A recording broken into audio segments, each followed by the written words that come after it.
So what's going on, guys? DIY Dan here again, and this is another mechanical video on my 2017 Chevy Duramax. So I was getting a P2A00 code with my code reader, and this is Bank 1, Sensor 1, Knock Sensor Performance. I'm also going to show you where Knock Sensor number 2 is, because the concept is the same for replacing both. Now I ended up replacing my knock sensor, and that took care of my issue. However, there could be wiring issues that would also lead to this code, or the fact that the knock sensor is just dirty and you could possibly clean it, put it back in, clear the codes, and see what happens.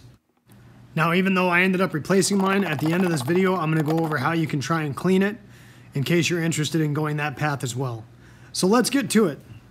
So your knock sensor number 1 is going to be on the turbo. You can see it right there on that heat shield that's covering that turbo. And then the harness runs over and the module is right here on the driver's side firewall. Knock sensor number 2 is back on the exhaust. The easiest way to find it is going to be to find the module on the outside of the frame rail, and then you can follow the harness to the exhaust. So I was able to use a crow's foot to remove this knock sensor. However, if you go on Amazon, they do sell sockets pretty cheap that are specifically designed to remove these sensors. And I do recommend getting one of these sockets, and the reason for that is this knock sensor is in the exhaust. It gets very hot, then it cools down, gets very hot. So these do have a tendency to be a real pain to break loose sometimes. And if you end up using a cheap wrench that opens up easily, you can strip it out, and then you've got a whole nother set of problems you got to deal with. Now once you break it free, obviously it is easier to get a stubby little wrench if you have it, and use it to get it the rest of the way out. The key is breaking it free that first time. You'll notice the nut of that knock sensor is rubbing against that heat shield around the turbo.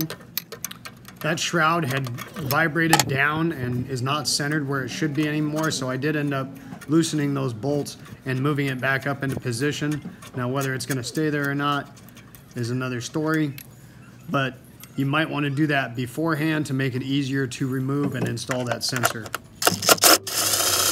Once you get that sensor out of the turbo, it has a short harness on it that leads over to the driver's side firewall. There are 2 nuts on the firewall. I believe they were 10mm that you have to remove to get the sensor completely off. Removing the harness from the sensor can be tricky. There is a red tab. You need to push that back towards the wiring. Then you should be able to push it down, and it should leverage up a clip and allow it to come off of the sensor. I struggled with this one quite a bit. If the harness does not come off like it should, you might have to get a small screwdriver in on the side of the sensor and leverage the plastic clip that's on the harness up to get it over that tab that is on the sensor. Once you get that unplugged, all you got to do is plug the harness into the new module of the sensor, push that red tab back towards the module to lock it in position, and remount that module back to the firewall with those 2 nuts and tighten those down.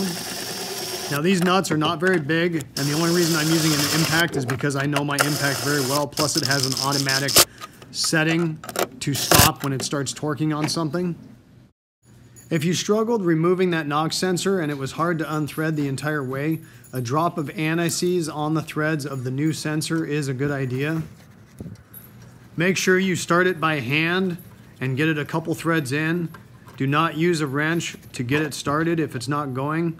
You could cross thread it, and then once again you are leading to a bunch of new problems.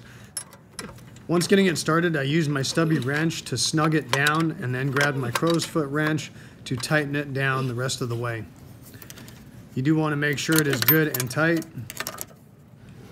Now you could possibly clean these sensors out. As you can see, all the black soot, and what ends up happening is that soot from the exhaust clogs the ports, and therefore it cannot get an accurate reading. Now I did not try and clean it, I just bought a new one. However, just out of curiosity, I did have some seafoam around the house, which is a carbon cleaner. So I put some in a little dish and I soaked this knock sensor for a couple hours. When I pulled it out of the seafoam, the sensor was a lot cleaner. After taking it out, I would use a can of carburetor cleaner to spray out the holes individually, get all that seafoam out of the sensor, because the carburetor cleaner will dry up nicely and evaporate. and then you could put it back in, use your code reader to clear the codes, or disconnect the battery for a while and then hook it back up and see what happens. The other thing to this is I didn't soak it for very long before trying to clean it, and you can see how much crap was coming off of that thing. So if you soak it for 5 to 6 hours before trying to clean it off with the carb cleaner, you might have some pretty good luck. So if you do decide you want to try and clean it before actually buying one and see if that'll work, just look for any injector cleaner, because that is going to be a good source of a carbon cleaner. And then grab a can of carb/choke parts cleaner in an aerosol can. Make sure it has a straw so you can squirt it into the individual holes on the sensor and give that a shot before having to buy one. So that's going to wrap it up for this video, guys. Hopefully you enjoyed this video and it gave you some good information. If so, make sure you hit that like button and subscribe to my channel if you haven't already. My channel's got a wide variety of do-it-yourselves, all with the same intention: save you money by doing it yourselves without wasting your time. Hope to see you next time. Have a good one. Later.